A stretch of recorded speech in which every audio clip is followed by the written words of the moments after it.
حضور صلی اللہ تعالی علیہ وآلہ وسلم کی خدمت میں ایک جنازہ لایا گیا اور حضور صلی اللہ تعالی علیہ وآلہ وسلم سے عرض کی گئی کہ اس شخص کا جنازہ پڑھا دیجئے۔ تو حضور صلی اللہ تعالی علیہ وآلہ وسلم نے اس شخص کا جنازہ پڑھانے سے انکار کر دیا۔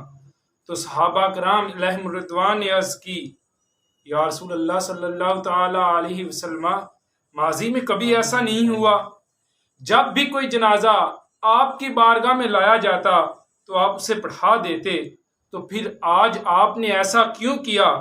تو اس پر میرے پیارے آقا صلی اللہ تعالی علیہ وسلم نے ارشاد فرمایا، یہ شخص میرے عثمان سے بغض رکھتا تھا اور اسے اللہ تعالی عز و جل نے بھی اپنی رحمتوں سے محروم کر دیا۔